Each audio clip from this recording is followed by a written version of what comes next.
Sniffing a newspaper. That is me sniffing a newspaper when I was little. Y'all ever sniff a newspaper? Newspaper sniffers. What's up, all you newspaper sniffers? I know newspapers aren't really around anymore. The printing press. But when I was little, my grandparents, they got the paper. That's what they did. They got the paper and it would land on their stoop. The paper boy, he'd be riding on his bicycle. He'd throw that paper on their stoop. I'd run out there. I'd get it. And newspaper smell. It's the ink. It's the paper. Probably a little moldy, getting wet or something. Smelled amazing, man. Freaking amazing. And then I'd run inside, and I'd sit down with my grandparents, and we would read the funnies. Anyone read the funnies with their grandparents? You got Marmaduke. That's that big old floppy dog. I think it was a great day. That Marmaduke. Peanuts. My favorite. Peanuts. So fun. Such great memories of the newspaper, man. You sniff a newspaper and my mind, this brain cage just floods with all those memories. Newspaper. My husband and I, we just watched that movie, The Post. That was really good. It's about a newspaper. The Post. When I was growing up, my mom, she was one of those radical Christians, right? So everything was the devil. And I'm talking about news, technology. So for 8 years, I lived under a rock. We didn't have TV or a newspaper. And that was the only two mediums how you really get your news, and the radio. But we don't really have that either.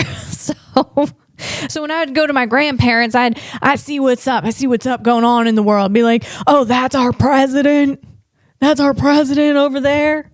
What's he doing over there? I don't know, because I live under a rock over there. I don't know what that guy's doing over there. And that's okay. And that was fine. It was just fine. It's nice to be kind of shielded from that as a kid. I mean, it was great. It wasn't great, but it worked out, man. It worked out. Thanks for your support, everyone. I noticed I have some new subscribers. Welcome, and thank you to all of my OGs out there as well. And just thank you, everyone, for your support. And we are a part of each other's lives now, and I just really love it. I love being here with you guys. So hop aboard the mystery van. The mystery van, that would be Scooby-Doo. Hey, Scoobs! Scooby-Doo, I think he was a Great Dane. He was like a floppy dog. Well, bloop, bloop. Not floppy, but he got the floppy ears, and he just wasn't graceful. Like Marmaduke. Blip, blip, snoop. The best. So hop on board that mystery van, guys. Come on, let's go. Let's take a journey together. Here we go. Let's get into it with some futuristic retro future music. We're talking retro 80s future music.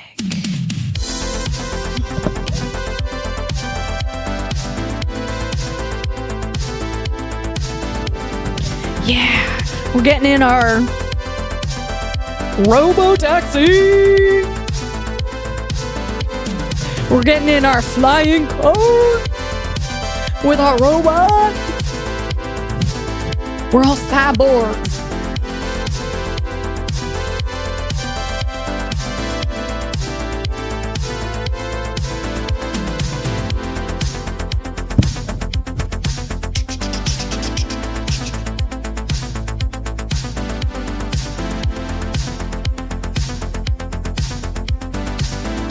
Yeah, buddy.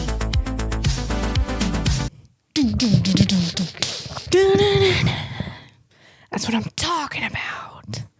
That's what I'm saying. What's going on, guys? What's going on out there in the world? Yo, it's still a little balmy out there, but it's cooling down. I went to the grocery store. Surprise, surprise. All of you who know me by now, I go to the grocery store twice a week. Probably twice a week. And because I make a lot of chicken. And at the grocery store, it was like 95 degrees out. I saw a lady, a young lady. She was wearing a full-blown sweatsuit. She got the hoodie and the freaking sweatpants. She had the headphones on. She was jamming out to something, but she's sitting outside. I'm like, oh my God, woman, what are you doing? How thin is your blood that you are cold in 95 degree weather? And it's not a dry heat, guys. We're in Georgia here. It's a wet, nasty, wet, humid heat. You got sweat rolling down the back of your knees when it gets hot out here. There's no ocean breeze going on. There's nothing to give us any kind of relief. It's just that sun just beaming down on us, man. Those gamma rays are going up our peach through our eyeballs, zinging on up there. Sending that heat through our bodies. I could not I'm like, wait, what are you going to do when it gets 80 degrees out? What are you going to do? Put another hoodie on? How are you going to walk around now? Girl, you got to thicken up that blood, girl. I'm saying just inject some oil in there. Take some of that, take 91 unleaded. Go ahead, inject that in your aortas. Get some little thickness going on in there. And I mean, gee, what were you going to do when it's 60? I mean, you're going to just like fall over like a bee when it gets cold? I mean, come on. I just couldn't even handle it, man. 60 degrees. I'm still walking around with a tank top. I was bred to live on probably an iceberg somewhere in the middle of the Baltic Sea. Pretty sure, maybe like a Viking style, probably something like that. I think I've come to that conclusion. On the way home, I saw a Mustang, and it was driving through town. It was cool. Mustangs are cool. Come on, Mustangs are cool. I mean, you get the Roush. I'm not saying Roush. Supercharged kit. We're talking 5.0 liter V8 Coyote engine. This Mustang, it was green, not my preference. I like that grabber blue. That little lightning. So was my dad. He liked that grabber blue. It's striking. But this Mustang, it come rolling through. I think it was a Roush. I think it had that supercharged kit on it. But then I look in and there's this guy. He's wearing a cowboy hat in there. And the cowboy hat, it took up the whole front capsule space. I call the driver's seat and the passenger seat, that's the capsule in there. It took up the whole freaking dang space. That's what it looked like. I mean, it's just not a normal cowboy hat. I'm in Georgia. People don't really walk around with cowboy hats. That's fine. I get it. I dig it. Go ahead. Wear your cowboy hat. But this was like an old, like the gallon bucket cowboy hats. I'm talking Woody from Toy Story. That's what I'm saying. I think he had one of those like old bucket hat, like from the 1950s. They really went up there. They really went up to the sky. So you could put some things in there, That's when you put some things in your gallon cowboy hat back then. I mean, like Abe Lincoln, his was squared off, but you put your speech in there that you're gonna go give a speech. You put your speech in the hat, and your hat is big enough. So that's what this dude had. I think he reached into a cartoon, like a Looney Tunes cartoon from the 50s, and he pulled out that hat and he stuck it on him. Like it was touching the ceiling. I don't know how you move your head without that thing coming off. That just blew my freaking mind, man. I want the windows down. Open that puppy up when you're driving it. Hear the engine. Smell the gasoline. Smell those tires. That's the best. I'm still looking for a stick shift. I miss it. I miss driving a stick shift. I'm looking for that old, like an old grizzled raw. I'm talking like a Porsche. No, it's a Porsche to you, ma'am. Oh, geez, sorry, a Porsche. An old Porsche 911 Carrera stick shift.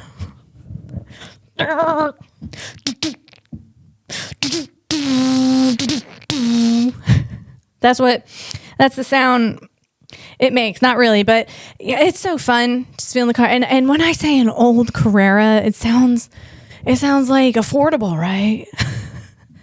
They're really expensive, so I gotta get some sponsors on the pod, but not for that. Not for that, guys. When I get some sponsors on the pod, the first thing I'm going to do, I'm going to go over on to that pawn shop. I'm going to pick up a Canon camera so so it's just better visuals for you guys. A little bit better quality I want to bring to you guys on this podcast, and that's with a Canon camera. I mean, I'm sure some of you guys out there are like, no, the Sony's the better one. I do some reading on that Canon, and it looks good. And I just learned that pawn shops sell these things. So I'm going to go over to a pawn shop, gonna go get myself a Canon camera. That's exactly where that money's going to go for my first sponsorship. And then also maybe over that pawn shop, I can pick up a podcast manager. I think they sell those over at the pawn shop too. So maybe I could do a 2-for-1 deal. You know, those twofers. That'd be great. You know, I notice, I just being outside, I try to go outside every day, get some of that sun. You know, on your skin, you get that vitamin D. And we got out here, we got a lot of trees and things out where I am. And I see those little honeybees. I just really like the bees. They're so cute. The little bees making that honey from their bee butts. Bee shite. Problem is, I just think, you know, I see a lot of women wearing scented lotions and perfumes. You know, they're selling it a lot online, and you know that was that Bum Bum de Janeiro spray and body lotion, and this stuff smells like flowers and sweetness and, geez Louise, honeysuckle. It smells like all the things that a honey bee would really appreciate to have, to, you know, pollinate and everything. But then you got these females wearing this stuff, these scents that they're fake, man. Manufactured scents, and it's just confusing the bees. I don't wear anything. I try not to wear anything scented because I don't want to confuse the bees. Especially in a city, man. You got all these women wearing all this, like, this spray, and then they spray it all over their neck and their everything and all over their body, and then they go out and the bees are like, hey, I know I'm in a city with concrete everywhere and there shouldn't be flower patches, but I smell them. I smell those flower patches. And then they go over and they notice it's a human being. They're like, I can't put my bee butt on this. What is this? This is crap. They're just completely confused. And I don't do it. I don't do it. But if you do that, great. But I don't like to confuse the bees. Also, mosquitoes really like me. They find my ankles and then they just gnaw on that all freaking day, man. And that scented anything just really helps them find my ankles. Yeah, so I don't do that, but not the flowery stuff anyway. But I did, you know, you want to find guys, and then if you pick a girl who's wearing all this manufactured scent stuff, and then you got a girlfriend, and this is a clean podcast, okay? But if you're with your girlfriend and you're doing you're getting chemically, you know, you're just taking all that in too. So just remember, you know, you don't like these things, they can mimic estrogen and they can go into your endocrine system, these manufactured scents and all of these chemicals. Who knows? And then if you're dating that girl and you're like licking her arm or something to get into, I don't know, to get into the mood or something, now you're just ingesting all that, getting chemically castrated. What is going on? You want to get someone who's that natural, you know what I'm saying? Oh, yes, oud natural. You say natural. And yet she replaces all of her scented lotions with, you whip up some you whip up some butter, put some honey in there. That's butter, honey, and then put that on your body. And now your girlfriend, you're getting some honey, you're getting some healthy fats if you lick her arm to get into the mood. You know what I'm saying? This is a clean podcast. I'm not going to say what else you're doing, but we'll just start with the arm.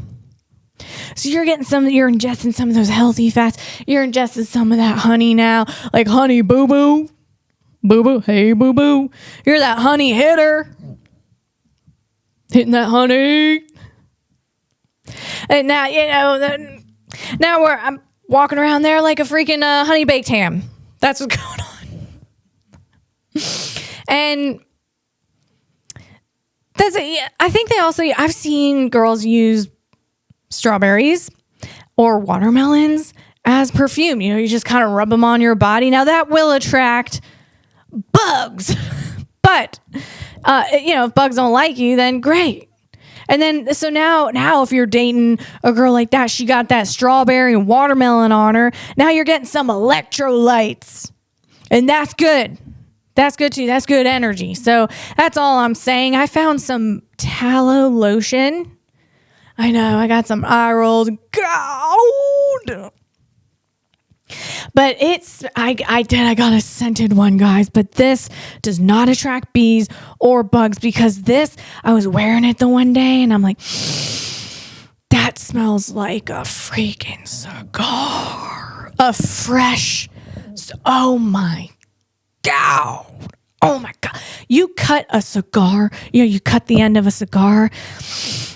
Man. If they got a cigar, they cut the end of that cigar around me, I'm going to be on a leather couch for a month, maybe a whole season. Just it smells so good. It's amazing, man. It's amazing. But now, you got all different kinds of people walking around out there with all different kinds of whatever they got on their bodies, right? And I think there's certain cities have maybe certain scents. I don't know. Never really thought about that before. That could be true. And certain cities definitely have different personalities, that's for sure. You got the ones that I'm familiar with is Philadelphia, New York City, New Jersey, and San Diego, LA, Atlanta.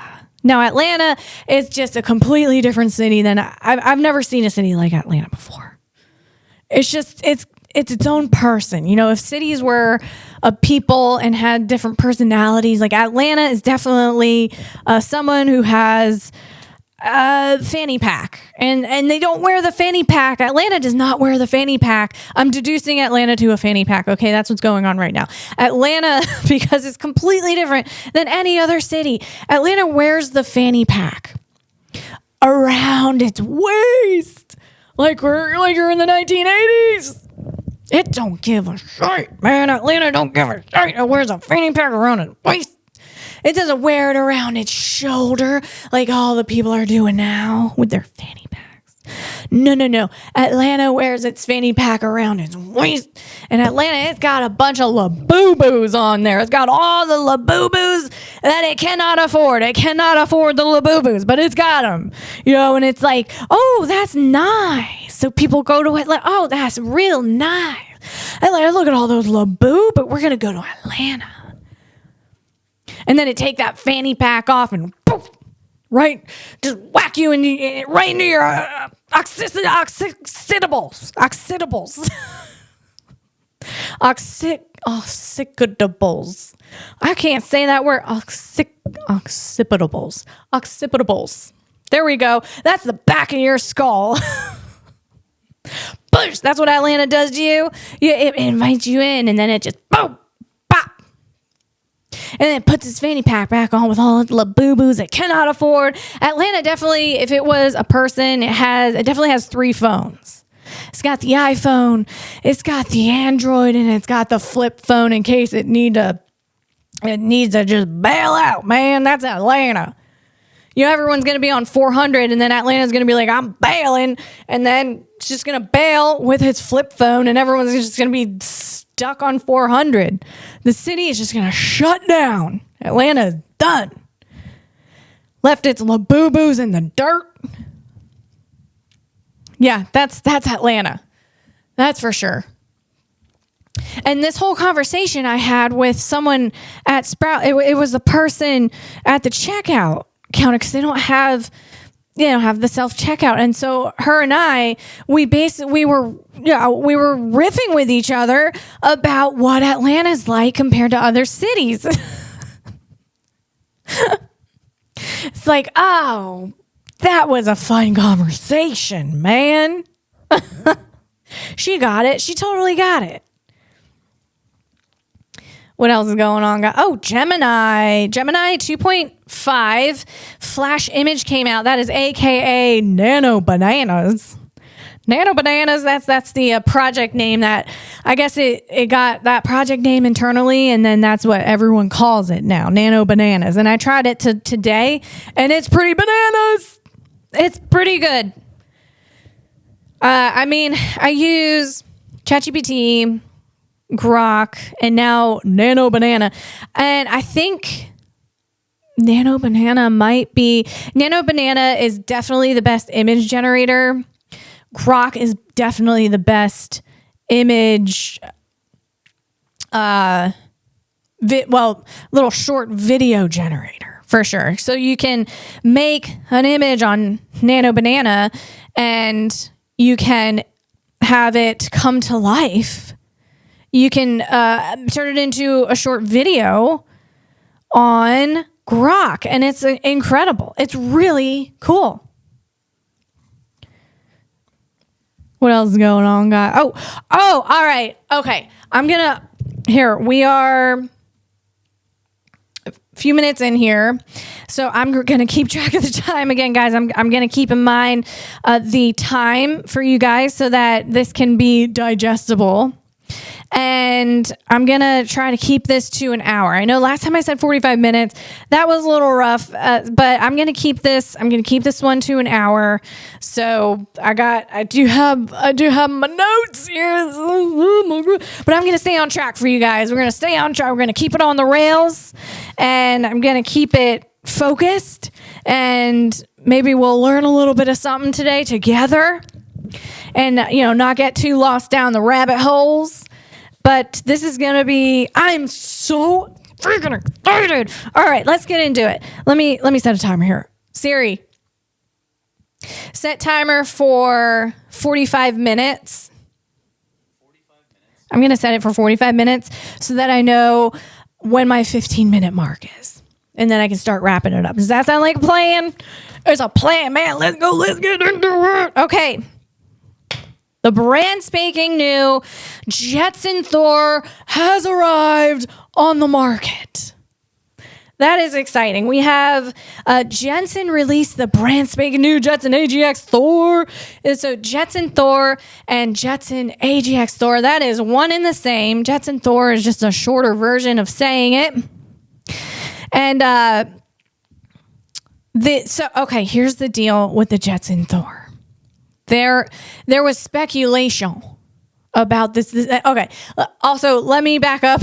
For those of you who don't know what the Jetson Thor is, I'm talking about NVIDIA.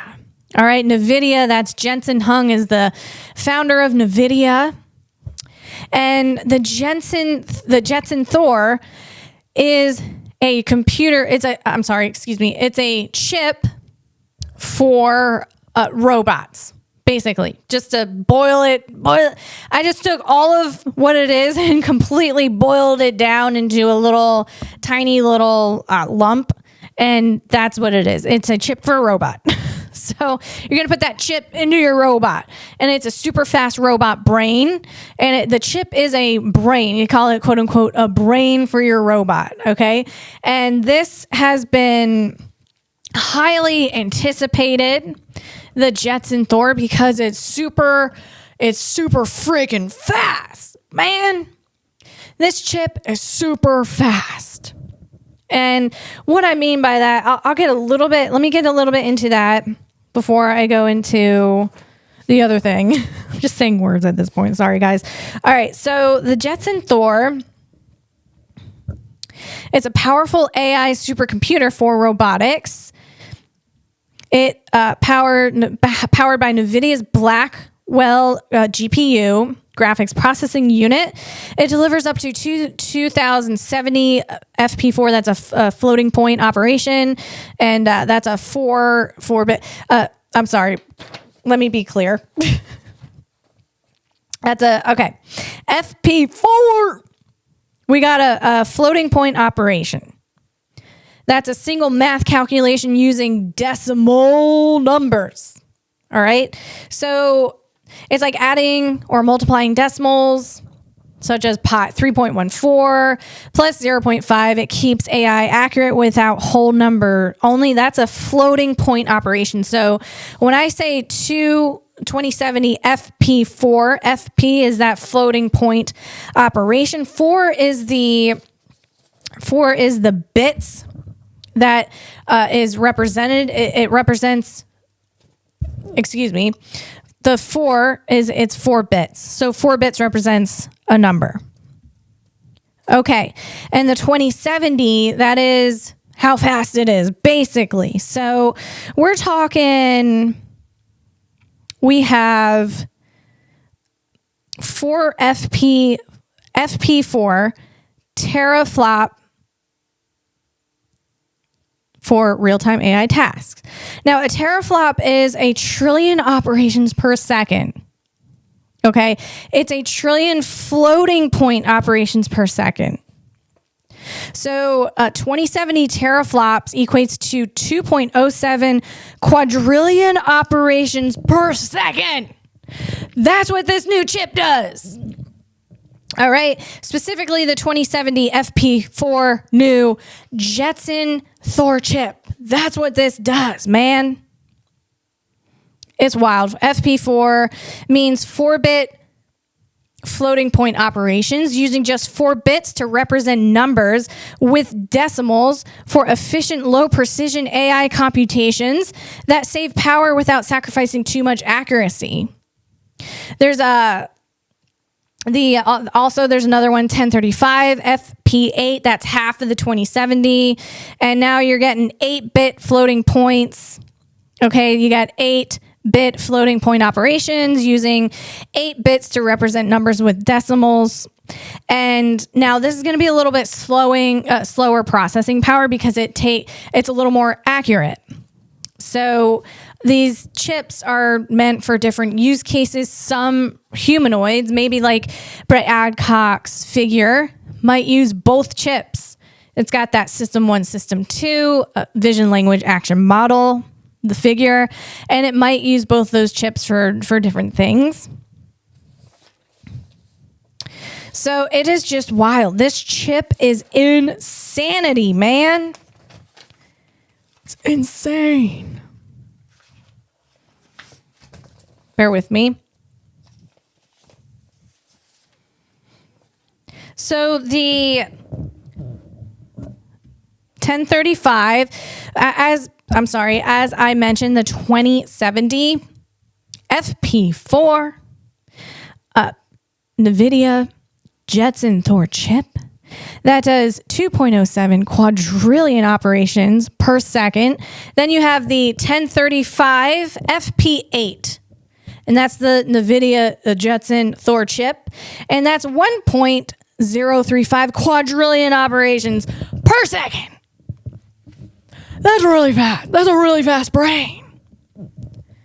So these chips, they were just highly anticipated. Let's say that. And the Jetson Thor, the Jetson AGX Thor, that is the most efficient. It's the king. It's the king of chips. It's the fastest edge computing chip for robots in the world, in the entirety of this world. And edge computing, guys, remember that is what enables. It means processing data directly on the device or on a nearby hardware, so that the robot or the autonomous system, it can enable real-time decision making without relying on a consistent cloud connection. So that's what edge computing is, and it's either on device or on a nearby hardware. And that's what this Jetson Thor is, this Jetson AGX Thor. So that was just released. The Jetson AGX Thor kit has just been released, but before the release, I think it was like a week before the release, Jensen Huang, he sent out the Jetson Thor, which is a brand new robot brain, to all of the partners of NVIDIA. Well, I don't know to all, but to a lot of them, like to the biggest partners of NVIDIA. I'm talking Boston Dynamics. We're talking Figure, definitely Brett Adcock's Figure. And I think, let me see, there's all these other companies, Open Navigation, LLC. Let's see. Bear with me. Oh, and Skild Lab. So a lot of these companies, I know Figure, Skild Lab, and Open Navigation LLC, a week before the Jetson Thor kit was publicly available, all these guys were receiving these beautiful big black boxes with a beautiful gold bow on it and a handwritten note from Jensen Huang himself. Actually, I think Jensen personally came to Figure, Brett Adcock's Figure HQ, headquarters in California, I do believe, and he personally delivered it. I do believe, because there is some footage and some pictures of Jensen Huang he's hand signing a card, and Brett Adcock's there, and everyone's smiling, including the Figure robot. Definitely Figure robot is smiling because he's about to get a new brain, man. He's about to get way fast. So all of these secret, enigmatic, these mysterious black boxes were appearing in these photographs all over social media. And everyone's like, what is it? What's in the box, man? Show us the box. Unveil what's in the box. And everyone was kind of speculating. I think everyone kind of knew it was the new NVIDIA chip, but yeah, we were all speculating about it. And it was pretty cool. So I'll pop up. Is it? I think it's a picture of the box. Yeah, I'll pop up a picture of these boxes because it's really pretty. It reminds me of a Tiffany's box, like a really well made box. And I would get just excited about one of these boxes than a Tiffany. I'd get more excited about if Jensen Huang sent me a robot brain before it was released to the public, before the public could get it. I would freaking lose my mind would blow out my freaking butt, man, if I got that. Way much more than a Tiffany's box. So let's just be real. And I know I'm the minority, but let's move on. Let's see. So, the price. I'm reading through my notes. Bear with me. Oh yeah. The speculation of what was in these boxes that were just appearing in all of these photographs. It's like what everyone was wondering. Like I said, what was it? And one thing I think people were thinking, oh, is it one of Jensen Hung's black leather jackets? Is Jensen sending all of his partners one of his black leather jackets, that it's his signature black leather jacket to go with his signature outfit? Black pants, black shoes, black t-shirt. I would have, if I got a robot brain chip in that box with a black leather jacket, my robot, he'd be wearing that black leather jacket. That'd be so freaking fun, man.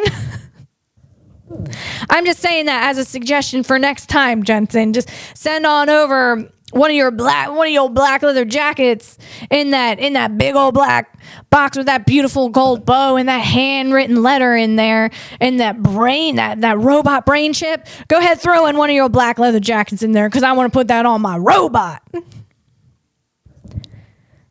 I think my robot would appreciate it too. All right, the sale price for the Jetson AGX Thor.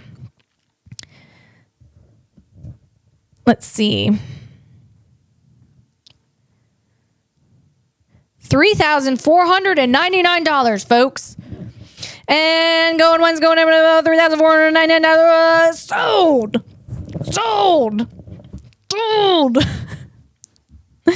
Yeah, so that's that's no pocket change. But man, you are paying for 2.07 quadrillion calculations per second. That's incredible, man. Oh my God, that's incredible. I'm just making sure. Here we go. Yeah, that's all. When I say calculations, that's also means operation. Okay, 2.07 quadrillion operations per second. And that's with the 2070 FP4 T-flop. Teraflop, T-flop. And again, let's go through this. Let's go through this one more time, because I'm going to get this in my brain cage here. A T-flop is a tera floating point operation per second. Okay, so you got 1 trillion floating point operations per second. A floating point operation is a single math calculation using decimal numbers. And a bit floating point is ways to do decimal math with fewer details, like the FP4, that would be the floating point 4-bit, or the FP8. Fewer bits equals faster and uses less power, but less exact. Like I had mentioned, so fewer bits, FP4, is going to use less power on your free robot, but it's not going to be as accurate as if you went with the 1035, which is half of that 2070. All right. And now you're going to get FP8. You're going to have an 8-bit. So that, man, these chips just blow my freaking mind, man. I don't even know how any of that works, but I got to talk about it in my own way here, because it's just mind-blowing. It's just fascinating.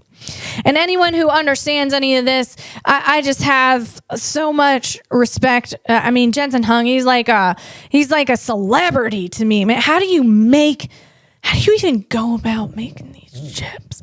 How do you go about making a chip with a floating point operation? How do you go about making a chip with 2.07 quadrillion operations per second? I don't even know how to fathom that. Let's see. Comparison to humans. A human brain. It can handle under 10 bits per second for thinking with simple decisions in here or about 0.25 second. That's 4 per second.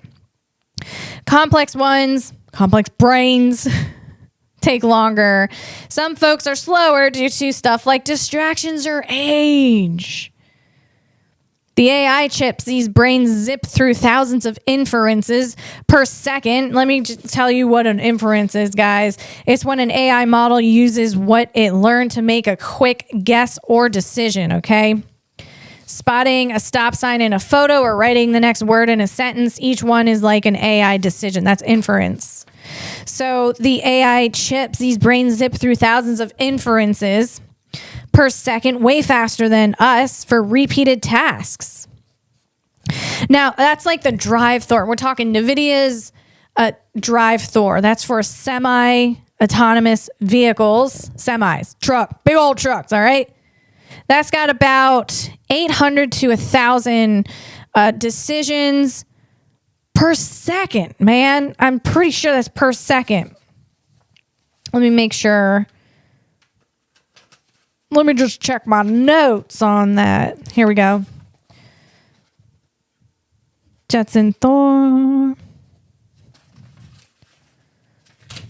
Here we go. Here we go. I said here we go 2 seconds ago, but I think really here we go.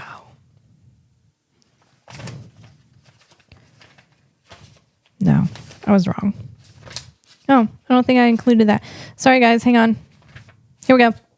Here we go. Here we go. Here we go. Here we go. Here we go.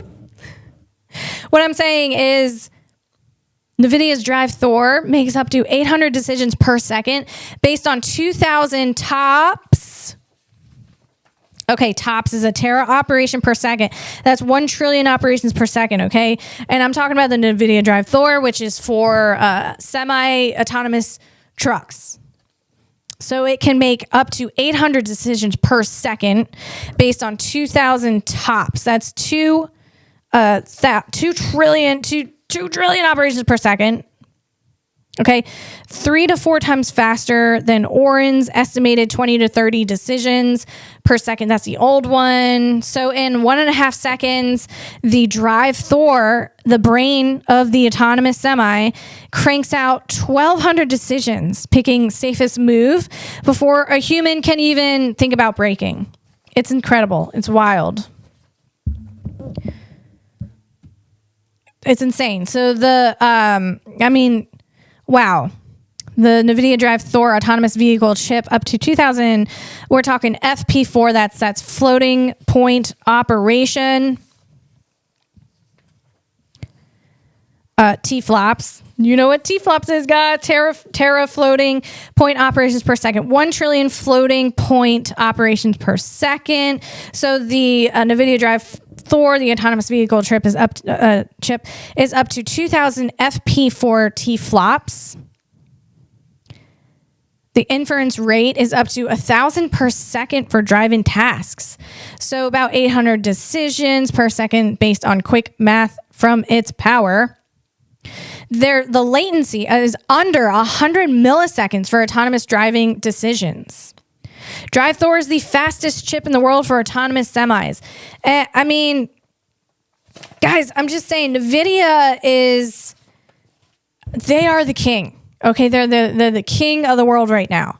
And it's incredible how fast they are.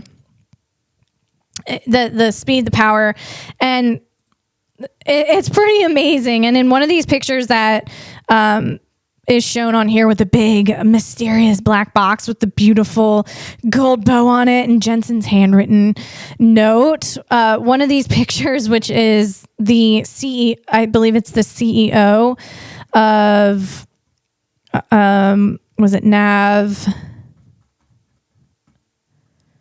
Oh. Open Navigation. The CEO posted this. He has it.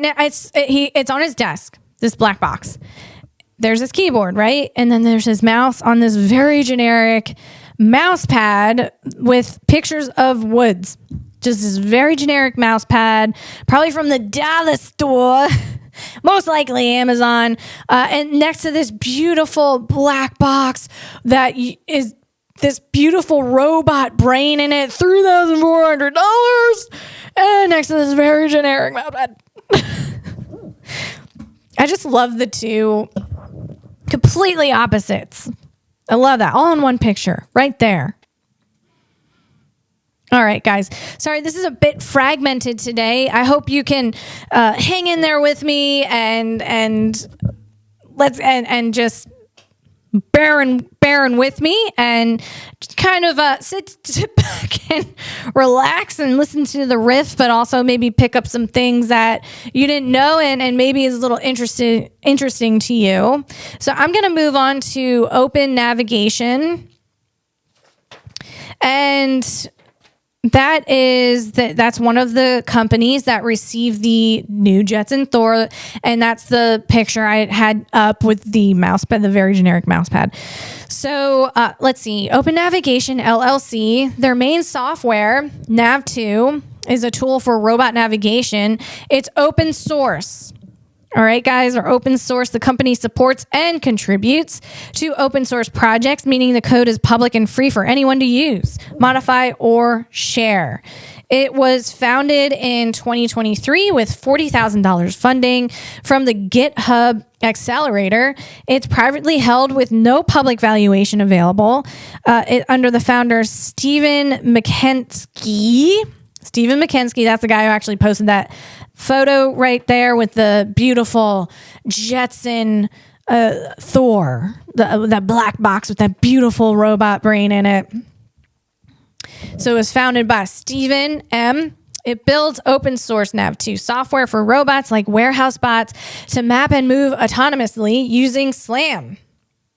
And now SLAM is simultaneous localization and mapping, which is the technology that lets robots map their surrounding and figure out where they are in real time, like a warehouse bot scanning shelves while dodging forklifts. So they are using SLAM, teaming with NVIDIA's Jetson Thor. That's definitely, I think pretty sure they're a partner because they got the Jetson Thor early.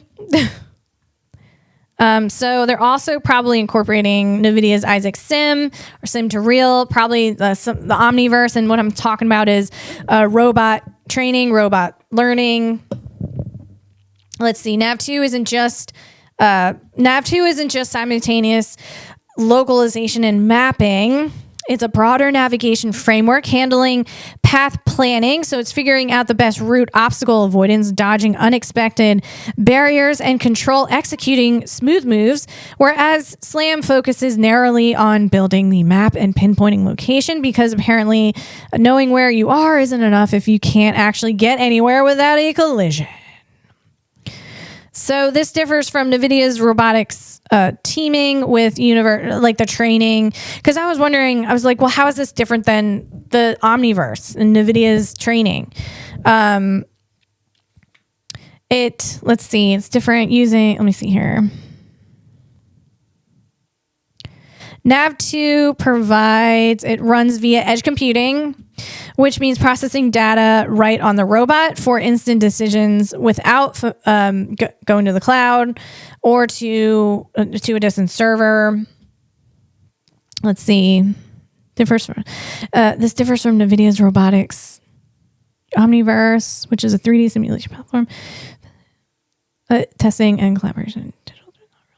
Okay, so I think they Nav2 focuses a little more on real-time decision-making from what I'm understanding here. Does that sound right? That sounds right? From what's going on here. Okay, let's see.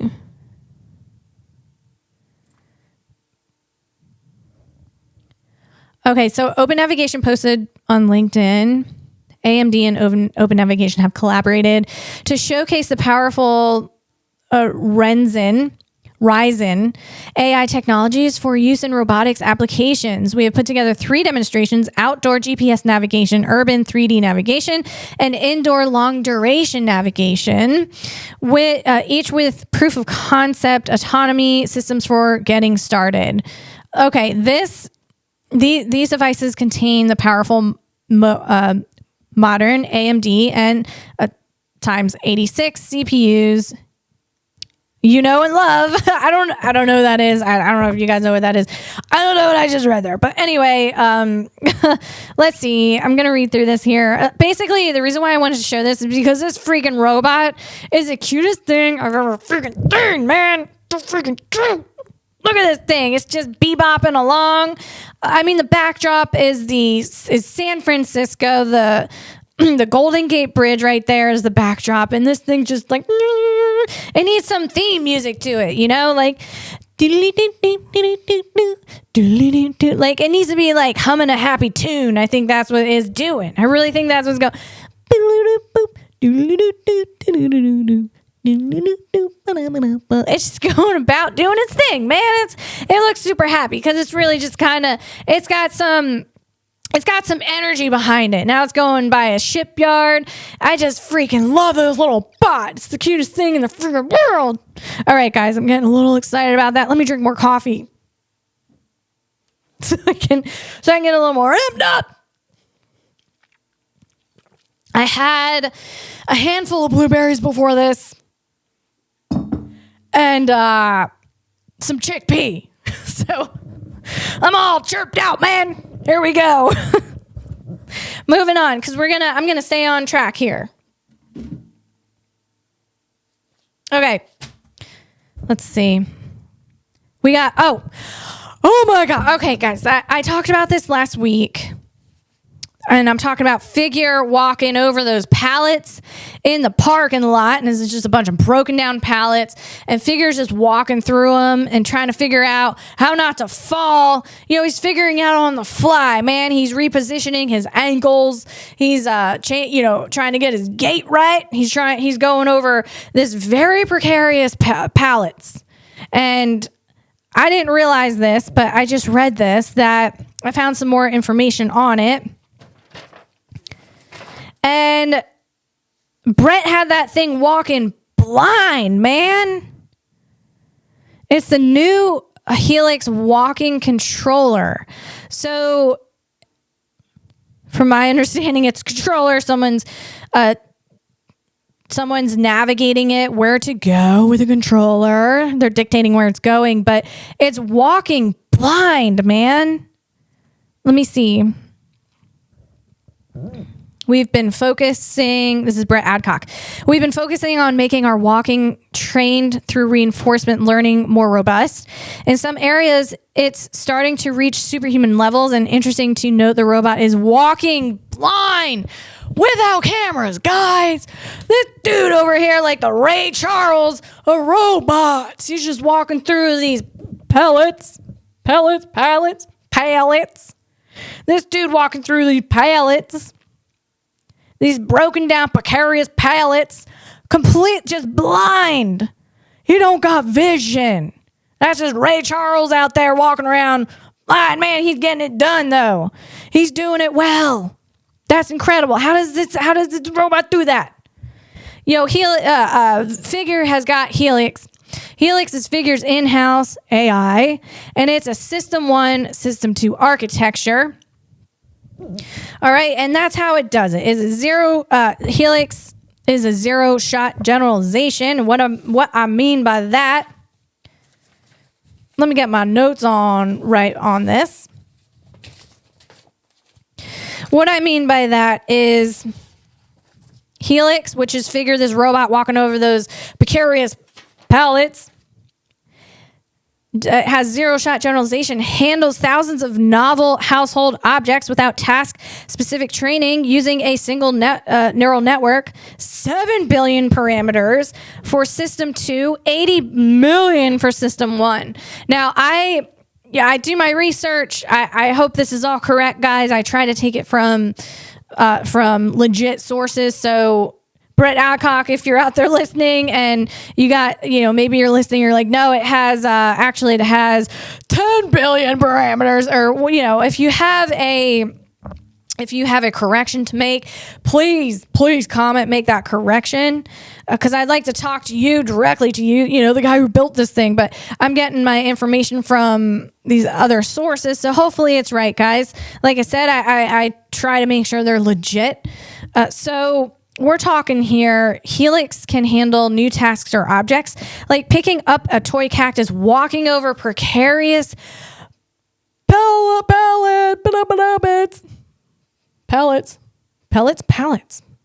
Helix can handle walking over precarious pallets without any prior specific training, relying on its broad understanding to figure out they're figuring things out on the fly. He walking blind like Ray Charles, walking over these precarious pallets, figuring things out on the fly in real time. That's what's going on. Figure runs entirely on embedded low-power GPUs. That's got to be NVIDIA. Now we know.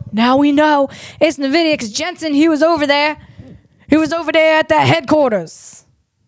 So the word's out now. The secret is out. It's using that NVIDIA. And now be using that Jetson Thor, man. I think I don't know if this was before or after the Jetson Thor, the precarious pallet walking, but gosh, if it was before, holy smokes, this robot, Ray Charles robot out there walking blind with no vision, no cameras over these precarious pallets, and then now is going to get the Jetson Thor brain. Holy smokes, man. 2.07 quadrillion operations per second. And that's if you got that 2070 SP4 chip. Deflop. Flop it up. So, yeah, that's how Figure can do it. With that System 1, System 2, the Vision Language Action Model. System 1 reacts fast like a reflex, while System 2 thinks deeper, letting robots handle new challenges without prior training. And here's the deets. Helix, like I said, is Figure AI's proprietary vision action language model, an AI system that enables their humanoid robots to understand natural language. That's the language part of it. Process voice commands like pick up the dessert item or put away the groceries. It interprets visual data. That's the visual part of the VLA model, Vision Language Action Model. It analyzes environments using onboard cameras to identify objects, even ones never seen before. But now this precarious pallet walking, it didn't have its eyeballs on. It took its eyeballs out, its head, put it in Ziploc baggies, and left them at home for this trip. It just wanted to go ahead and take its heartbeat for a freaking test drive. I think that's what was going on over there. It can execute physical actions, control the robot's entire upper body, torso, wrists, fingers with high precision for tasks like grasping objects or collaborating with other robots. Like I said, the System 1, 80 million parameters. It's the fast thinking part. Like a reflex. System 2, 7 billion parameters. Slower, deeper thinking part that figures out complex tasks. So, yeah, that's incredible. All right, we got to move on. I got to stay with the time here. Let's see what else we got going on.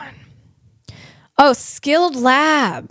Now, this is another NVIDIA partner who received one of those beautiful big old black boxes with a beautiful big old gold bow and that handwritten note from Jensen. Man, what a classy guy he is.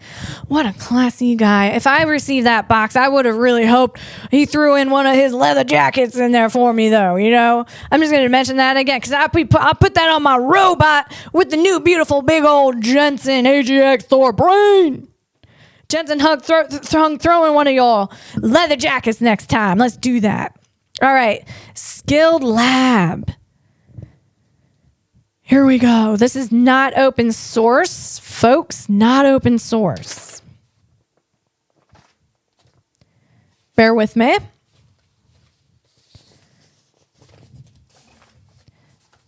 I do have my notes organized. There's just a lot of them. Okay. I tried to do it with a number. I'm figuring it out, guys. Thanks for bearing with me. I got it. I'm figuring it out. Here we go. Okay, Skild. Skild AI is a robotics company based in Pittsburgh, Pennsylvania. We're talking Carnegie Mellon University over there. Carnegie Mellon University had one of the first robotic degrees. They offered one of the first robotic university degrees in the country. All right. So no surprise, there's a lot of robotics companies out there. And Skild AI is one of them. They were founded in 2023 by two professors from Carnegie Mellon University. Not open. Again, they are not open source like Open Navigation LLC, or unlike. That's what I meant to say. They focus on building AI software to make robots smarter and more adaptable for real-world tasks like moving around, picking things up, and working in different environments. How much funding do they have, folks? Because, let's see. Lisa's always interested in the funding. Show me the money. I want to know about this funding, guys. Where are those VCs placing their bets, man? Seems like they're placing their bets on this Skild Lab. Here we go. Skild AI has raised a total of about $800 million so far. Wow, the sheer raising of the money is impressive, let alone building a software to put you in your robot. Jeez. Some sources say it's up to 814 million, but this includes a $300 million Series A funding round. That was July 2024. And then we're doing, that was led by SoftBank. Holy smokes, they got some big names behind them, man. Dude. Then we got a $500 million Series B round in January of 2025. And that was led, I'm sorry, back up. Okay, the Series A funding was $300 million. And that was what I wanted to mention. Jeff Bezos was included in that, plus SoftBank. Okay, then we go to Series B funding, and Series B is the next stage for even more growth. Obviously, it comes after A. We're not dyslexic here, okay? All right, I mean, maybe I am, but you aren't, so I don't have to explain that to you. Okay, so the Series B was $500 million. And then, let's see, these numbers come from Pittsburgh TechCrunch. So, you know, they probably legit, there are some, maybe it's not the exact number, but in and around that number. So I don't know if you guys remember this, but on one of my previous episodes, I talked about a Skild Lab, which was, let's see, in Pittsburgh. And this company is called Skild Lab, but they also are associated with this lab that I believe it's open to the public. Let's see. No, I'm sorry. Not open to the public. You have to get invited, okay? But it's really cool because the person of the Humanoid Hub on X, they were able to go and take a tour. And they were saying it's it's the most futuristic places he's ever seen, packed with robots everywhere, each busy learning, testing, or solving customer use cases. Each humanoid, just about every piece of humanoid hardware out there seems to have found its way into the lab. So that's pretty cool. Okay. What's this? Now they have a robot that is very, I mean, if I saw this robot in a picture and someone's like, what kind of robot is that? I'd say like, that's a Skild Lab robot. But now they don't, I just want to remind you, they don't build robots. They build the software. And Skild AI posted a video of their new beautiful Jetson AGX Thor. And they got their robot taken out the chip and putting it into a robo dog on wheels. And I'm going to call it Wheelie. I'm going to call that dog Wheelie. All right. And now he put it on Wheelie, the robo dog Wheelie. He put the cover on it. Now Wheelie, he's off, man. He got his new beautiful big brain. And now he off. There he goes. Man, he's off to see the world, a whole new world. He's doing, if that's the 2070 FP4, all right, he's doing 2.07 quadrillion operations per second. And now, he might be seeing different dimensions. I don't know. He's seeing all new things, man. But, he can't talk, this robo-dog Wheelie. So, maybe, hopefully, he can communicate with us in the future. He'll figure it out because he can think so fast. He's so smart. He'll figure it out. He'll figure it out how to tell us what he's seeing out there. You know what I mean? I'm sure he's seen some things. So that's what Skild Lab posted. Their little robot taking that chip out, putting it into the Robo Dog wheelie. And the Robo Dog, let me see here. It looks like, I think that's a Unitree. Yes. It appears to be a Unitree B1, which I think Chris Paxton, shout out Chris Paxton out there. He's on X. I think he verified it is a Unitree B1. So, which is Unitree's RoboDog with wheels. I mean, that's cool. I think that's really cool. So now you got your robot. It's able to give you a nice new brain. You know, Skild Lab is there like, go ahead, give it this brain. So now that's what robots can do now. That's the capabilities of the robots. And I'm just saying words now. Sorry, let's move on. Let's keep on task here. All right. I see what's going on here. Okay. I'm gonna keep with it. I turned off my alarm because it was about to go off. So I turned that off and I see the time. We're going to stay on it. Now I want to talk about Hugging Face. The latest version of Grok is available on Hugging Face. Now, let me talk about Hugging Face here for a second. I'm getting places, guys. I'm on my last note.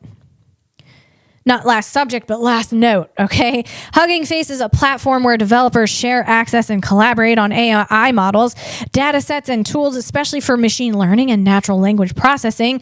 Think of it as a community hub for open source AI resources. So it's like GitHub. And for those of you out there who are familiar with GitHub, understand kind of what I'm saying. I think it's like it's the GitHub for AI. People share and collab on AI and machine learning tools. Hugging Face focuses specifically on AI and probably most on natural language processing and machine learning. Open source software for AI and robotics, providing robot designs and AI for robots. Hugging Face hosts millions of open source AI models and data sets and apps. So open source means the code is transparent and publicly available. Anyone can see it, copy it, change it, share it. GitHub is more specifically for PowerPoint, Slack, and Google Drive. And Hugging Face, and that's open source, okay? I'm talking all about open source, GitHub, and Open Face is focused on AI. That's why it's called the GitHub of, the Hugging Face is the GitHub for AI. So what you can do is, since it's all open source, you can be working on, so what I'm saying is Grok, the latest version of Grok is available on Hugging Face. Grok 1, the model weights are available. You go to XAI /org-Grok 1. It's a 314 billion parameter model released under the Apache 2.0 license. What does that mean to you? I don't, nothing, right? Sorry for even mentioning it. Let's move on. It requires a multi-GPU setup for testing due to its size. That's a graphic processing unit. And so you're going to need a pretty serious setup if you want to go ahead and work on that Grok 1 for a use case of yours. So let's see. You're going to need increased memory. Large models like Grok 1 that has 314 billion parameters, or Grok 2 has about 500 gigabytes, requires significant memory VRAM. A single GPU often lacks sufficient memory, so multiple GPUs are used to distribute the model's weights and computations.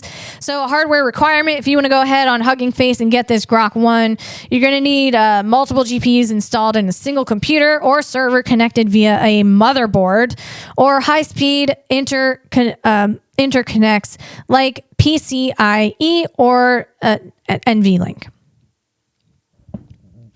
So let's see, a server with 8 high-end GPUs, probably NVIDIA, the A100 or H100 with 40 gigabytes plus VRAM each. You're going to need proper cooling and power supply to handle the GPU. Software like Hugging Face's Transformers library or llama.cpp configured for multi-GPUs inference. And we talked about inference before, guys. Let's see. In short, a multi-GPU setup is necessary. So what I'm saying, though, is you can go ahead, you can get Grok 1, or you can go get another open source LLM or something that you're trying to work on, and you can go ahead and make changes to it and make it, go ahead and make it what you want to do for it. Say you got a little robot. Say you got that little Reachy Mini. Okay, and that's by Hugging Face. Hugging Face bought Pollen Robotics, and they have the cutest little robot. It's a desktop robot. It's called Reachy Mini. And then say you go and you get this Grok 1. You put that Grok 1 on this Reachy Mini so that it understands language, and you can go ahead and code it, and then someone else can look at it and be like, hey, I think if you add this or take this away, it'd be better. And then someone can go ahead and add to that, or, to put their notes on it. And that's the open source piece of it, which is really cool. I think that's great. I think it's a really good thing to,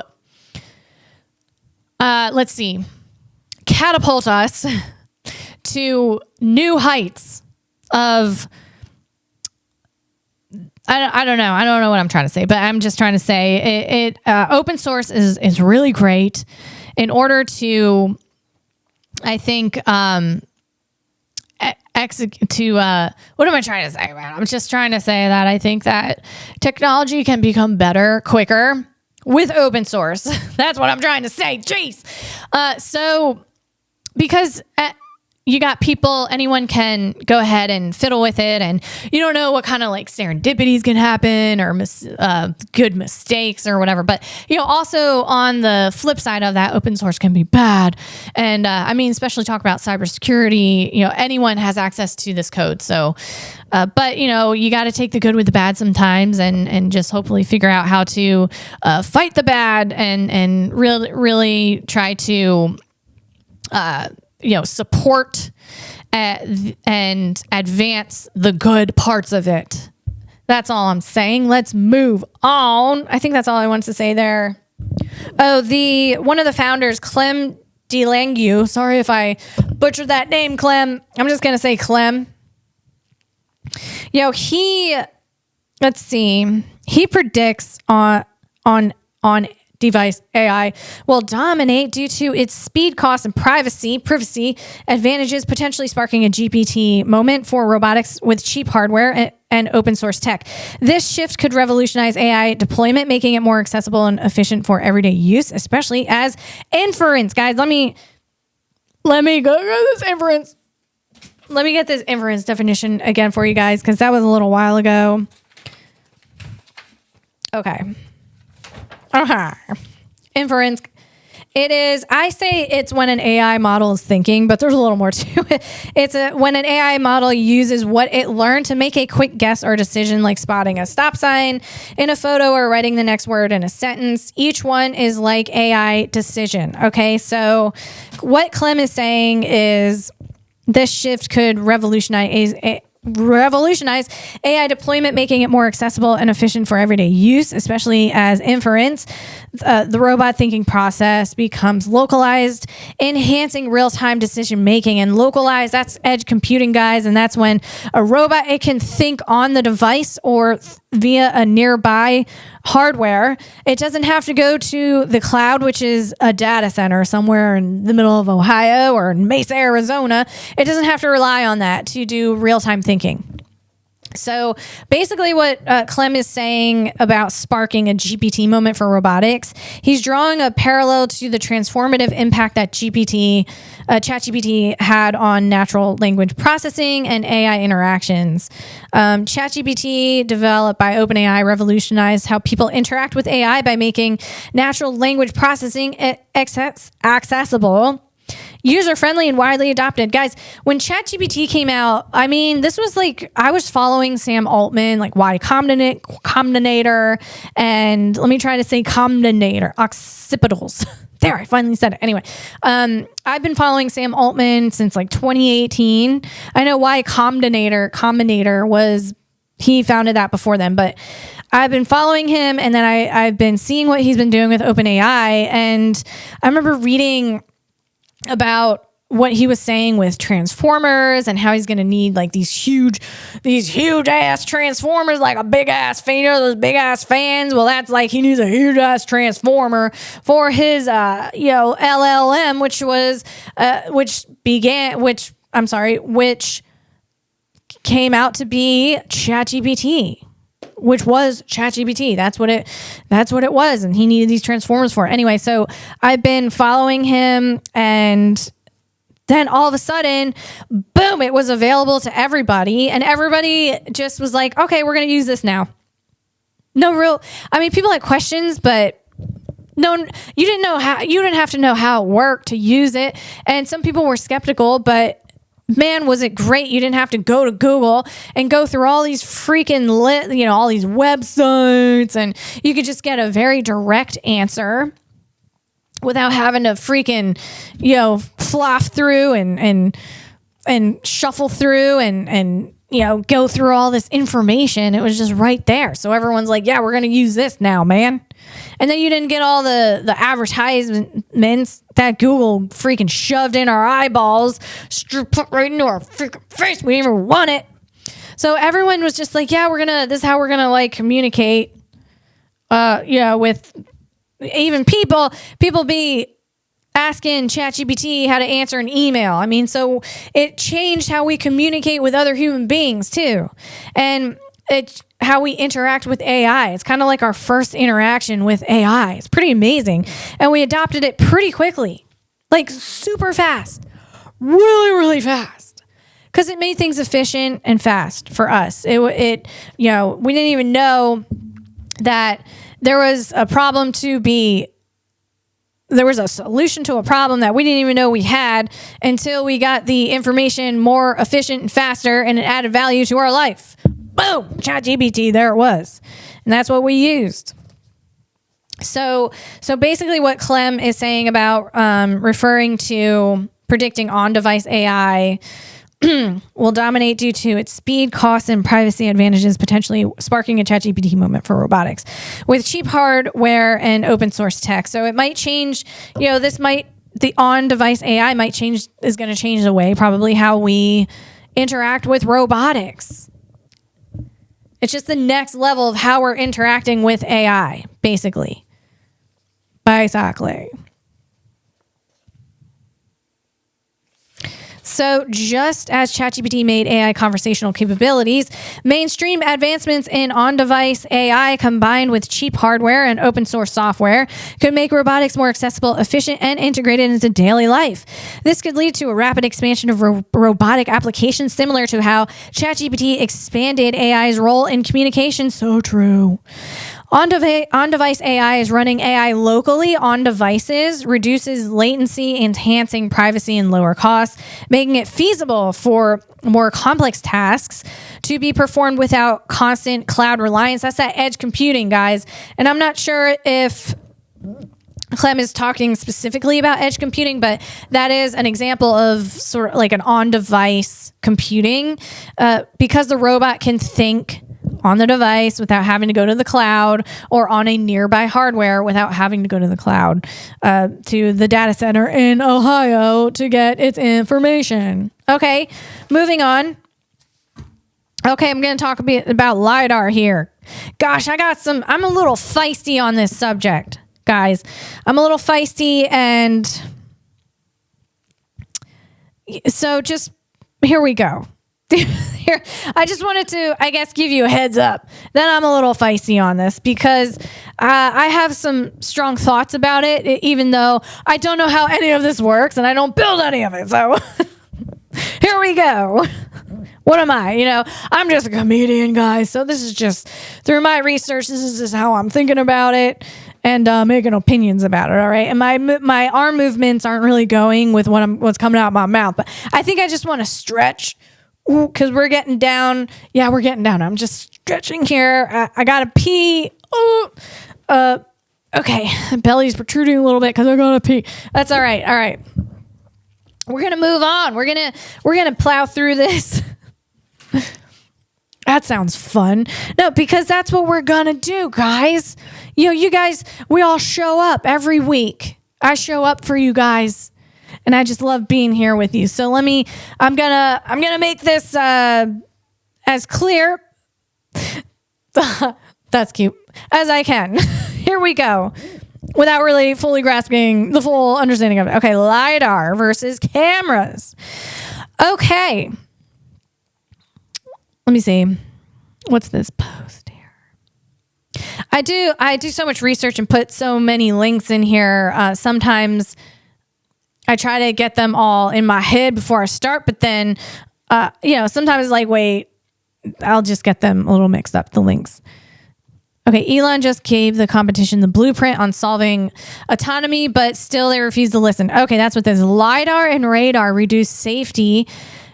Again, LiDAR and radar. Guys, what I'm talking about here, I'm talking about autonomous vehicles, and we're talking robo-taxi. I mean, basically, I'm talking robo-taxi versus Waymo, because Waymo uses LiDAR.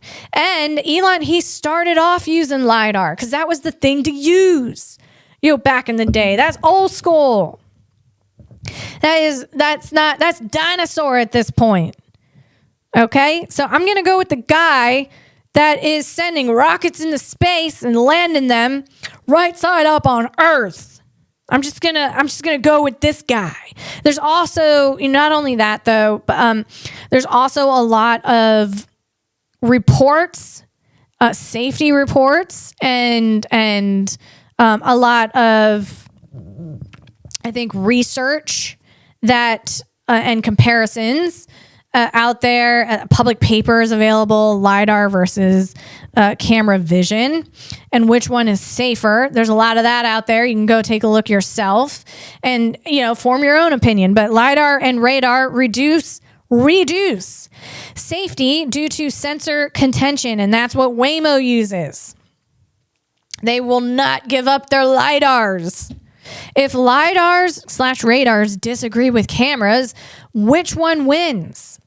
This sensor ambiguity causes increased, not decreased, risk. That's why Waymos can't drive on highways. We turned off the radars in Teslas to increase safety. Cameras for the win. All right. Again, guys, I'm a little feisty on this. Because, guys, if there are studies, if there is clear-cut studies, like even if you're on even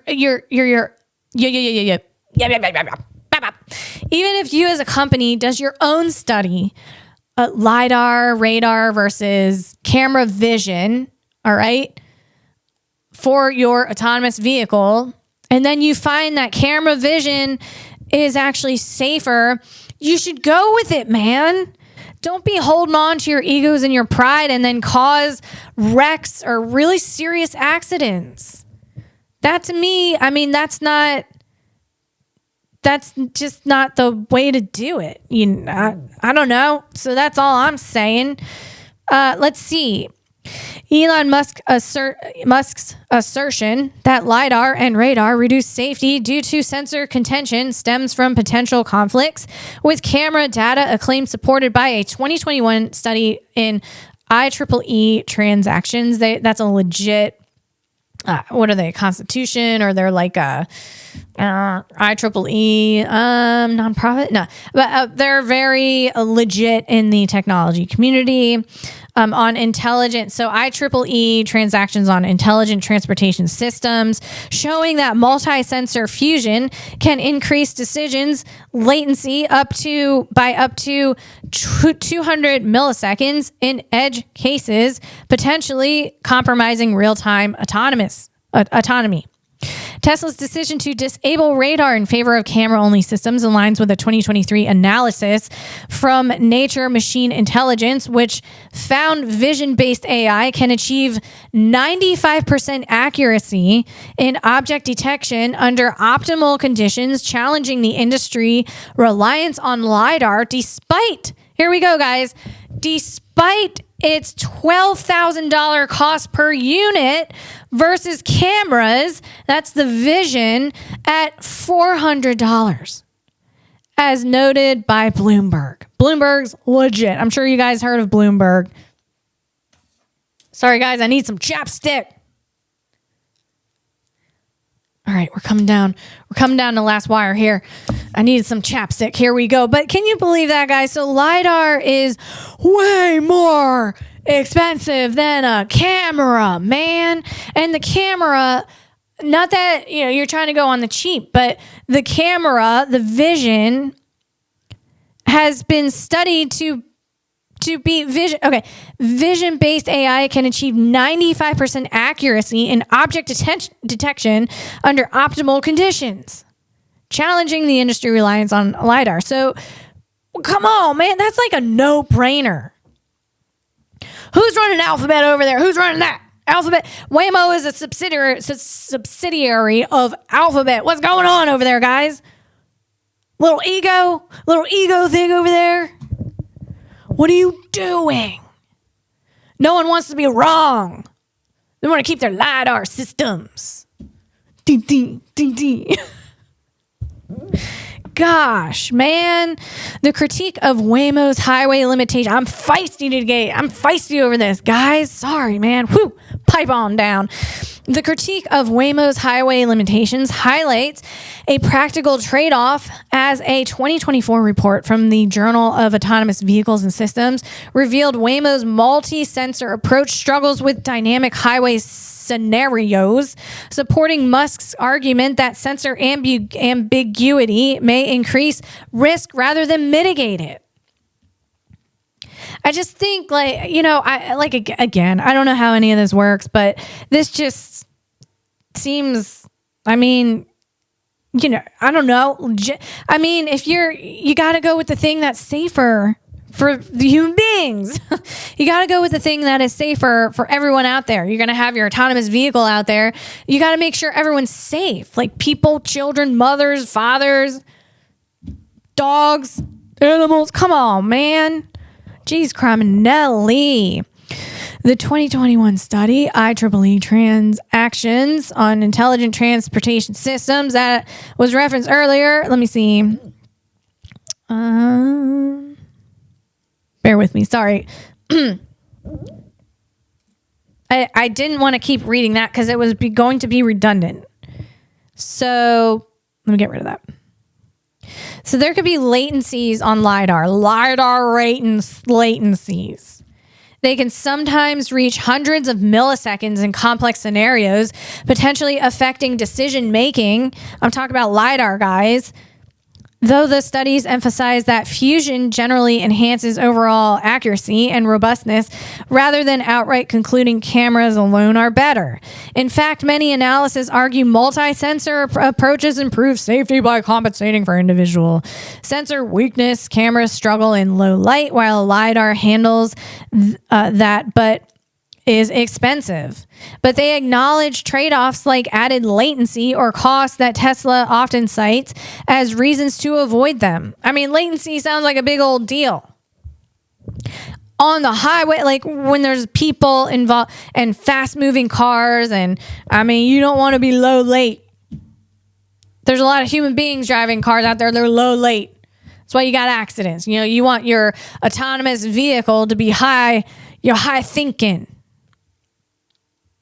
I'm sorry, but the dyslexic me, I'm saying you want low latency. You don't want to have a lot of latency. High latency is bad. So you got a bunch of people out there doing high latency on the highway. They're like highway high latency. So we're going to just loaf around that latency. They're not making decisions. Their brains are slow. And then things happen. You want your autonomous vehicle to have low late. you know, and the radar, but you also need it to be making the right decision. So, I mean, that's just, man, I think it's hard to figure this stuff out. I mean, starting autonomous vehicle, you know, like a level 5 autonomy, that's your goal. Starting a car, you know, an automobile company, electric automobile company, and then your goal is the autonomous vehicle, level 5 autonomy. I think level 5 autonomy, we're completely autonomous. That is, to me, just, oh my God, how do you even go about doing it? It's really hard. And people don't give Elon Musk enough credit for doing that. I mean, maybe they do. You know what? I don't know. I'm just a little feisty. God darn God. You know, I think, though, if you think about it, you go try to build your own electric car company. Good luck. Go try to get your funding. Good luck with that, man. God. Sleep on the production floor at night trying to figure out your problems so you can be at it as many hours in the day as you can. You don't need to go home and sleep. You just sleep on the floor, get up, start thinking about start solving the problems again. I mean, golly, that I'm just, you know, here's the thing. I would prefer a robo-taxi. I'm not getting into a Waymo. That's just, I know that Waymo has LiDAR and I will not get into that thing. Not gonna do it. Not gonna do I'll get into a robo-taxi. Let's go. Come on. All Teslas use camera-only vision now. They turned off their radar LiDAR. Let's see. Camera-only robo-taxis like Tesla's prototype report fewer accidents overall, with studies noting multi-sensor systems sometimes increase risk via latency. That's that high late. All right. Though fusion enhances robustness in poor conditions, Tesla Vision aligns with lower incident rates in optimal settings. Tesla shifted to this vision-only approach in 2021, 2022 by removing radar, another distance sensor from new models to simplify data processing and avoid sensor conflicts, as argued by CEO Elon Musk, and views LiDAR as unnecessary. Yep, just went over that. Okay. All right, let's see. So here's a little clip of, sorry if I'm not pronouncing this right, Andrej, Andrej Karpathy. He was the former head of Tesla AI, and he was on Lex Friedman's podcast talking about LiDAR versus camera only vision. Let me pull this up here. Lex Friedman, sorry. Not Friedman. Okay. I'll stop with that. Here we go. More useful or less useful? How useful is it? And the thing is, if once you consider the full cost of a sensor, it actually is potentially a liability, and you need to be really sure that it's giving you extremely useful information. In this case, we looked at using it or not using it, and the delta was not massive, and so it's not useful. Is it also bloat in the data engine, like having more sensors? 100%. And is a distraction? And these sensors, Yikes. you know, they can change over time. For example, you can have one type of, say, radar, you can have other type of radar, they change over time. Now suddenly you need to worry about it. Now suddenly you have a column in your SQLite telling you, oh, what sensor type was it? And they all have different distributions. And then they contribute noise and entropy into everything. And they bloat stuff. And also organizationally, it's been really fascinating to me that it can... So this clip it's like 6.5 minutes long. So that's just a tiny little clip of that. That doesn't give the whole context of it. So you'll have to go check that out. Lex Friedman and Andrej, Andrej Karpathy, Tesla's, again, he was the former head of Tesla AI. All right. So speaking of Elon Musk, this Sunday, man, oh my God, SpaceX Starship rocket just successfully performed a flip maneuver and splashed down on target in the Indian Ocean. The ship survived re-entry through Earth's atmosphere. This is insane. Dude, ready? Here we go. We're watching it. Engines. was from a live clip Sunday, but the flippity. Oh my God, there's Starship. Holy. It's insane, man. It's in the ocean. It freaking learned. That's insane. Holy smokes. Oh my God, I would love a tour of Starbase. That's the coolest thing. Guys, ever since I saw my first Popular Mechanics magazine, the cover of that was a flying car and it was in space. They were like flying in space. It was a family with their dog and a autonomous robot. It's kind of like a Jetson type of feel. Excuse me. And they're in space and there's rockets. Guys, I just love the idea of space exploration. And as a kid, that really got me excited, man. I know there's some people out there like, why do we need to go to space? Okay, guys, I get it. Okay. I actually don't get it at all, but I mean, in a way, like, I can see where you're coming from.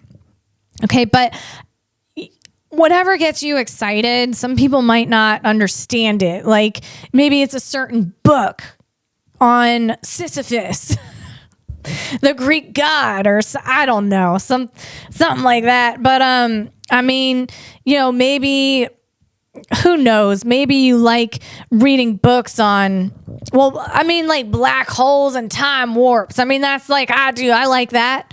That's cool. And that's why I think it's really cool to have a rocket like this that is landing in this way. And, the goal is to be reusable and also, to get up there and explore space. That's just so cool. And I think that there's kids out there that, much like back in the 60s when we landed on the moon, that was JFK, man. That was the 60s, and there was a lot of kids back then who were little, and they were completely just blown away with that and wanted to get up to space again. And then, so they went on to work for NASA or make their own rocket companies or whatever. So I think that it's incredible, and it gives hope, like just a lot of hope for a really cool future. That's why I like it, guys. I don't expect anyone to understand that, but that's why I get really excited about these videos, and would really love a tour of Starbase. God, my mind would blow out my butt, man. That'd be so freaking fun. Okay, moving on. Moving on. Okay. Okay, it's okay. Here we go. Speaking of space. All right, we got the Voyager 1. I think that was, I know Voyager 2. Let me see, Voyager 1. It was launched in 1977. Okay, we're talking 48 years ago. All right, that's Voyager 1 from NASA. It's a little space capsule dude thingy.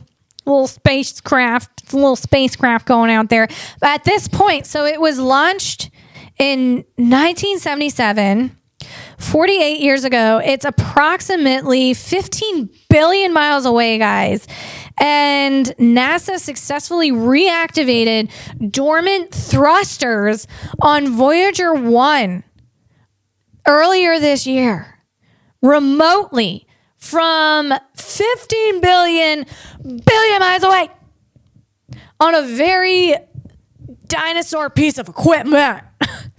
Now, that dinosaur out there called Voyager 1, that's got the golden records, okay? Now, the golden records, that was Carl Sagan's idea. I don't know how he sold that to NASA, but he did. I mean, he had to be one of the best salesmen of all time. Hey, let's get this record. It's got to be gold plated because it's really cold up there. Maybe like so it doesn't rust. I don't know. I'm assuming so. Well, it can't rust. Dude, there's no oxygen up there. What am I saying? Anyway, they gold plated that record, all right? And that record, he's like, we're going to put some Chuck Berry on there because the aliens who get this Voyager 1 and this gold record, they need to know who Chuck Berry is, man. They originally wanted to put a Beatles song on there, but then the Beatle producers were like, no, nah, you're going to need to pay $1 million for it or something crazy like that. So we got Chuck Berry, and that's better. Way better, man. All you guys, all you Beatle fans out there are like, no, it's not. All right. Anyway, moving on. And yeah, anyway, Carl Sagan, he sold this idea to NASA. Like, hey, let's make some room on that Voyager 1 and Voyager 2 for these golden records in case an alien finds it. We're going to put the coordinates of Earth on there. We're going to put the brain pattern waves of a female human being so that they know how the female species thinks. I wonder what that translates to. A woman back in the 60s, what were they really thinking? Good Lord, my boss slapped my ass today and I still don't got a raise. WTF, that's what they were thinking. And I got to wear these stupid heels, man. I don't know. Anyway, yeah, so that's on there. And then I think there's some whale sounds. And President, who was the president at the time? Carter? Was it Carter? Oh boy. Anyway, yeah, so that's out there, that Voyager 1. And that's really cool. That's a cool story. That these thrusters, they weren't working, and then they got them. I mean, imagine the energy in that little NASA office when they got it working. It had to be insane, explosive. I'm surprised we didn't hear it, man. Maybe we did. Okay, let's see. This is a little interesting here. NASA needs bold leadership, or we will be watching on TV while Beijing lands on the moon. I haven't read this complete article yet, but I could take a gander at what it's about. Let's see. I know Bill Nelson. I don't think he is the in leadership over at NASA anymore. I know he was in, I think, 2020, and he was saying, I think it's Bill Nelson, and he was saying, hey, China's stealing our blueprints for our technology, and no one's doing anything about it. Like, we're kind of leaving the door wide open. We got the front door locked, but the back door is wide open with those welcome signs. The ones that read like, welcome, our house is your house, thankful, come on in. All those signs you get at Home Goods, made in China. I mean, yeah, so they're coming in, they're like, I'll take this blueprint. And then they make a rover, a lunar rover that looks exactly like ours, except instead of white, it's red or something like that. You can't blame them. We're not doing anything about it. Bill Nelson, he was like, we got to do something about it. So this article, this article is saying NASA needs new leadership. They need to do things faster. They need to I don't know if this is what the article is saying, but what I'm thinking is there's too much red tape. People are doing things a little too slow. People aren't moving fast enough.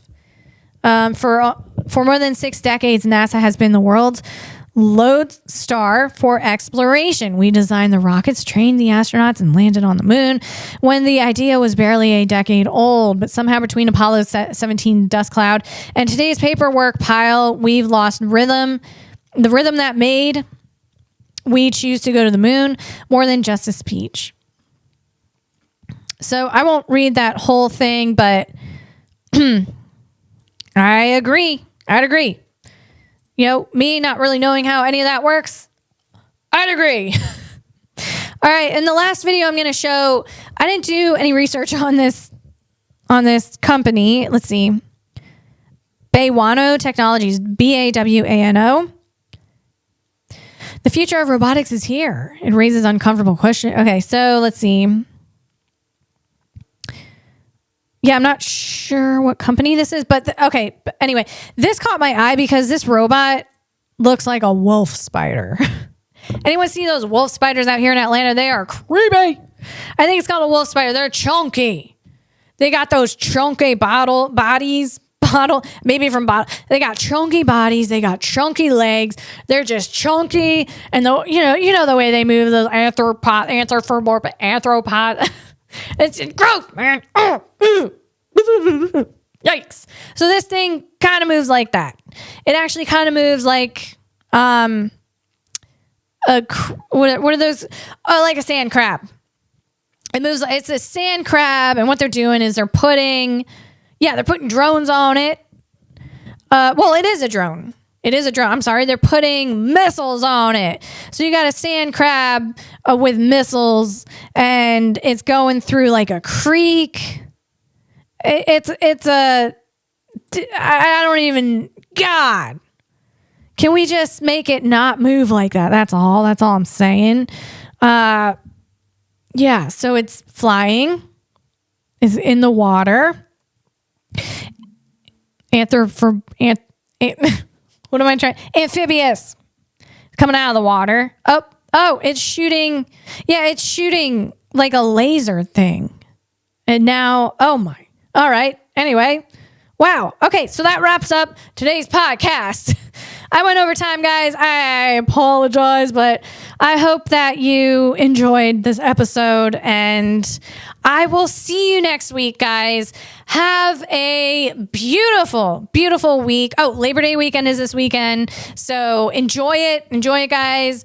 I hope you have some really great plans, and just take a second to go out, nature, Mother Earth, enjoy Earth just breathing on top of you.